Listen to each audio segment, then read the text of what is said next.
आज की इस गहन चर्चा में स्वागत है। क्या आपने कभी सोचा है कि स्टॉक मार्केट में सौदे कितनी तेजी से होते हैं? हम बात कर रहे हैं मतलब पलक झपकने से भी हजारों गुना तेज। आज हम इसी हाई स्पीड दुनिया में उतर रहे हैं, हाई फ्रीक्वेंसी ट्रेडिंग यानी HFT की दुनिया में। और हमारा गाइड है एडगर पेरेस की किताब द स्पीड ट्रेडर्स। ये किताब हमें उन कंपनियों और लोगों के अंदर ले जाती है जो मिली सेकेंड में लाखों कमाते हैं या गंवाते हैं। तो आज हम इसी किताब के जरिए समझेंगे कि HFT क्या है, ये कैसे मतलब वित्तीय बाजारों को बदल रहा है और इसके क्या मायने हैं। हाँ, ये वाकई एक जबरदस्त विषय है। और द स्पीड ट्रेडर्स ना, ये सिर्फ टेक्नोलॉजी की कहानी नहीं है। ये इस बात की पड़ताल है कि कैसे इंसानी चालाकी और मशीनी गति ने मिलकर वित्तीय बाजारों का चेहरा ही बदल दिया है। ये गति, रणनीति और हाँ, भारी मुनाफे की कहानी है, लेकिन साथ ही इसमें छिपे जोखिम और बड़े नैतिक सवाल भी हैं, जिनकी चर्चा पेरेज अपनी किताब में करते हैं। बिल्कुल। चलिए शुरुआत करते हैं बिल्कुल बेसिक से। आखिर ये हाई फ्रीक्वेंसी ट्रेडिंग है क्या चीज? किताब इसे वित्तीय बाजारों में हाल के सबसे बड़े बदलावों में से एक बताती है। हम्म। सुनने में तो बहुत हाईटेक लगता है। हाँ, और ये है भी। देखिए, सीधे शब्दों में कहें तो HFT का मतलब है कंप्यूटर प्रोग्राम्स, जिन्हें एल्गोरिदम कहते हैं। उनका इस्तेमाल करके बहुत बड़ी संख्या में वित्तीय इंस्ट्रूमेंट्स जैसे शेयर्स हो गए या वायदा यानी फ्यूचर्स, जो भविष्य की कीमत पर किसी चीज को खरीदने या बेचने का कॉन्ट्रैक्ट होता है, उनको अविश्वसनीय तेजी से खरीदना और बेचना। हम यहाँ सेकंड की नहीं बल्कि मिली सेकंड, मतलब सेकंड का 1000वां हिस्सा, या माइक्रो सेकंड, सेकंड का 10 लाखवां हिस्सा, उसकी बात कर रहे हैं। ये इतनी तेज है कि इंसान इस रफ्तार से सोच भी नहीं सकता। सोचिए, ये कंप्यूटर प्रोग्राम्स आपस में ही ट्रेडिंग कर रहे हैं, ज्यादातर बिना किसी इंसानी दखल के। अच्छा। किताब 1971 में नैस्डैक के लॉन्च से कंप्यूटरीकृत ट्रेडिंग की शुरुआत का जिक्र करती है। नैस्डैक पहला पूरी तरह से इलेक्ट्रॉनिक स्टॉक एक्सचेंज था। लेकिन लगता है तब से अब तक HFT पूरी तरह से बदल चुका है। पेरेस इसे एक तरह की गति की दौड़ बताते हैं। बिल्कुल सही। ये एक अंतहीन दौड़ बन चुकी है, एक रेस है ये। पेरिस विस्तार से बताते हैं कि कैसे HFT फर्म्स, जिन्हें अक्सर प्रॉप शॉप्स कहा जाता है, यानी प्रोप्राइटरी ट्रेडिंग फर्म्स, जो अपने क्लाइंट्स के बजाय अपना खुद का पैसा लगाकर ट्रेड करती हैं, वो अरबों डॉलर खर्च कर रही हैं सिर्फ कुछ माइक्रो सेकेंड की बढ़त हासिल करने के लिए। सिर्फ चंद माइक्रो सेकेंड्स। ये बढ़त उन्हें बाजार की जानकारी दूसरों से बस जरा सा पहले हासिल करने और उस पर अमल करने का मौका देती है। इसके लिए वो अपने कंप्यूटर सर्वर्स स्टॉक एक्सचेंज के डेटा सेंटर के बिल्कुल बगल में लगाते हैं, जिसे कोलोकेशन कहते हैं, ताकि डेटा ट्रैवल टाइम कम से कम हो। कोलोकेशन, अच्छा। हाँ, वो सबसे तेज फाइबर ऑप्टिक केबल बिछाते हैं, यहाँ तक कि माइक्रोवेव टावर का इस्तेमाल करते हैं, क्योंकि हवा में सिग्नल केबल से भी तेज चलता है। अरे वाह। हाँ, ये एक तकनीकी हथियारों की दौड़ है, जहाँ जीत अक्सर उसी की होती है जो सबसे तेज होता है। माइक्रोसेकंड्स का खेल है सारा। ये तो कमाल है। और किताब का एक बहुत ही दिलचस्प पहलू है HFT की दुनिया के कुछ महारथियों के साथ पेरिस के इंटरव्यूज। नाम लिए गए हैं Manoj Narang Tradeworks, Peter Van Kleef Lakeview Arbitrage और एरन लेबोविट्ज इन्फिनियम कैपिटल मैनेजमेंट। ये वो लोग हैं जो आमतौर पर पर्दे के पीछे रहते हैं। इन इंटरव्यूज से क्या खास पता चलता है? ये इंटरव्यूज वाकई किताब की जान है, बहुत अहम है। पेरेज इन लोगों से सीधी और कहना चाहिए बेबाक बात करते हैं। एक खास बात जो नारंग के हवाले से किताब में आती है वो ये कि HFT फर्म्स असल में बाजार की उन छोटी छोटी खामियों या कह लीजिए अक्षमताओं को ढूंढकर दूर करती हैं, जो इंसानी ट्रेडर्स की नज़र से या तो छूट जाती हैं या जिनके लिए वो बहुत धीमे हैं।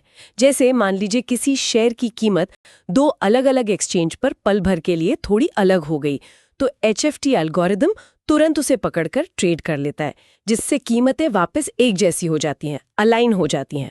नारंग का तर्क है कि ये बाजार को ज्यादा कुशल बनाता है, जो आम धारणा से थोड़ा अलग है कि HFT सिर्फ सिस्टम का फायदा उठाता है। हाँ, ये एक अलग नजरिया है। बिल्कुल। ये इंटरव्यूज हमें इन फर्म्स की रणनीतियों की झलक देते हैं, जैसे आर्बिट्राज, मतलब एक ही चीज को अलग अलग जगहों पर कीमत के छोटे अंतर का फायदा उठाकर तुरंत खरीदना बेचना, और उनके रोजमर्रा के कामकाज की अंदरूनी झलक भी। ये सिर्फ कोड लिखने वाले गीक्स नहीं हैं, ये बेहद शातिर रणनीतिकार भी हैं, बहुत स्मार्ट। ठीक है, तो ये तो हुई उनकी दुनिया की बात, लेकिन इसका व्यापक बाजार पर क्या असर होता है? एचएफटी फर्में अक्सर दावा करती हैं कि वो बाजार में लिक्विडिटी यानी तरलता लाती हैं। हाँ इसका क्या मतलब है और ये क्यों जरूरी माना जाता है? हाँ, लिक्विडिटी।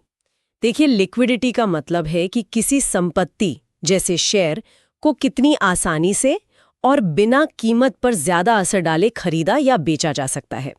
एचएफटी फर्म्स लगातार खरीदने और बेचने के ऑर्डर डालती रहती हैं बहुत तेजी से, जिससे खरीदारों और विक्रेताओं के बीच हमेशा एक तरह का पुल बना रहता है।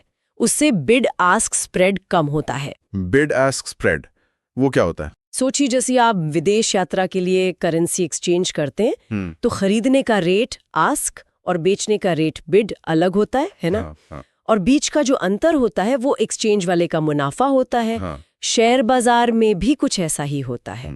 एचएफटी इस अंतर को बहुत छोटा कर देता है, जिससे आम निवेशकों के लिए ट्रेड करना सिद्धांत रूप में सस्ता और आसान हो जाता है। सिद्धांत रूप में ज्यादा लिक्विडिटी बाजार को ज्यादा कुशल बनाती है। ये एचएफटी के पक्ष में सबसे मजबूत दलील है, जिसका जिक्र पेरेज भी करते हैं। लेकिन क्या ये हमेशा अच्छा होता है? किताब सिक्के के दूसरे पहलू यानी जोखिमों पर भी काफी जोर देती है। मुझे 2010 का वो कुख्यात फ्लैश क्रैश याद आ रहा है, जब अमेरिकी बाजार कुछ ही मिनटों में लगभग 9% गिर गया और फिर उतनी तेजी से संभल भी गया। पेरेस की किताब इस तरह की घटनाओं में एचएफटी की भूमिका की पड़ताल करती है। क्या ये गति ही जोखिम बन जाती है? बिल्कुल, यहीं पर एचएफटी का कह सकते हैं दोहरा चरित्र सामने आता है। पेरेस बताते हैं कि जो एचएफटी फर्में सामान्य समय में लिक्विडिटी प्रदान करती हैं, वही फर्में बाजार में अचानक उथल-पुथल होने पर अपनी ट्रेडिंग बंद कर सकती हैं या अपने एल्गोरिदम को इस तरह बदल सकती हैं कि वो लिक्विडिटी सोखने लगे। गायब हो जाती है लिक्विडिटी। Exactly. फ्लैश क्रैश जैसी घटनाओं में बिल्कुल। उस हद तक यही हुआ था। जब बाजार तेजी से गिरने लगा तो कई एचएफटी एल्गोरिदम ने या तो बेचना शुरू कर दिया या फिर अपने खरीद ऑर्डर हटा लिए, जिससे गिरावट और तेज हो गई। एकदम से। इसे कभी-कभी नाजुक लिक्विडिटी या फ्रेजाइल लिक्विडिटी कहा जाता है, जो तब गायब हो जाती है जब उसकी सबसे ज्यादा जरूरत होती है। नाजुक लिक्विडिटी, इंटरेस्टिंग टर्म है। हाँ, इसके अलावा अगर कई फर्मों के एल्गोरिदम अनजाने में एक जैसा व्यवहार करने लगे, शायद किसी खबर पर प्रतिक्रिया देते हुए या एक दूसरे के एक्शन को देखकर, तो वो बाजार की चाल को बहुत तेजी से, मतलब खतरनाक ढंग से बढ़ा सकते हैं, चाहे वो ऊपर की ओर हो या नीचे की ओर। और सोचिए, एल्गोरिदम में कोई छोटी सी गलती या बग, वो भी अप्रत्याशित नतीजे दे सकता है। ये दिखाता है कि जब आप ट्रेडिंग को इतनी ज्यादा गति और ऑटोमेशन सौंप देते हैं, तो सिस्टम में नए तरह के जोखिम पैदा हो जाते हैं। ये तो तकनीकी जोखिम हुए, लेकिन किताब नैतिक सवालों को भी उठाती है। कुछ आलोचक मानते हैं कि स्पीड ट्रेडर्स अपनी तकनीकी बढ़त का इस्तेमाल करके दूसरे धीमे निवेशकों, चाहे वो आम लोग हों या बड़े पेंशन फंड, उनका शोषण करते हैं। क्या ये खेल बराबरी का है? पेचीदा सवाल है, जिसे पेरेज ने किताब में दोनों पक्षों के तर्कों के साथ रखा है।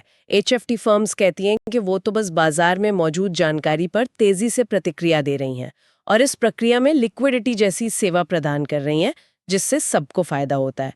वो कहती हैं कि अगर कोई धीमा है तो ये उनकी समस्या है, कंपटीशन है भाई।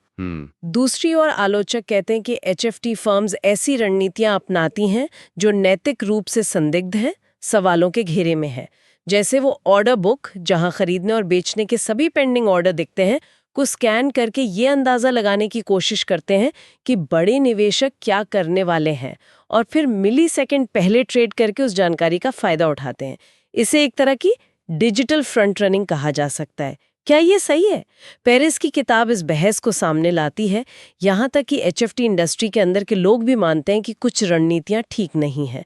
सवाल ये उठता है कि क्या गति अपने आप में एक अनुचित लाभ है, एक अनफेयर एडवांटेज? सही बात है। और ये सब सिर्फ वॉल स्ट्रीट या लंदन तक सीमित नहीं है ना? पेरेस बताते हैं कि एचएफटी अब एक ग्लोबल फिनोमेनन बन चुका है। हाँ बिल्कुल, एचएफटी तेजी से दुनिया भर के बाजारों में फैल चुका है। यूरोप, एशिया, लैटिन अमेरिका, हर जगह जहां भी इलेक्ट्रॉनिक ट्रेडिंग होती है, एचएफटी पहुंच रहा है या पहुंच चुका है। इसका एक और असर ये हुआ है कि दुनिया भर के स्टॉक एक्सचेंज खुद भी टेक्नोलॉजी की होड़ में शामिल हो गए हैं। वो एचएफटी फर्म्स को आकर्षित करने के लिए अपने सिस्टम अपग्रेड कर रहे हैं, क्योंकि एचएफटी से ट्रेडिंग वॉल्यूम बढ़ता है, जो एक्सचेंज के लिए फायदेमंद है। पेरेज किताब में स्टॉक एक्सचेंजों के बीच विलय और अधिग्रहण, मर्जर्स एंड एक्विजिशंस के बढ़ते ट्रेंड का भी जिक्र करते हैं, जिसके पीछे एक बड़ा कारण एचएफटी फर्म्स की जरूरतें पूरी करने और वैश्विक स्तर पर प्रतिस्पर्धा करने की चाहत है।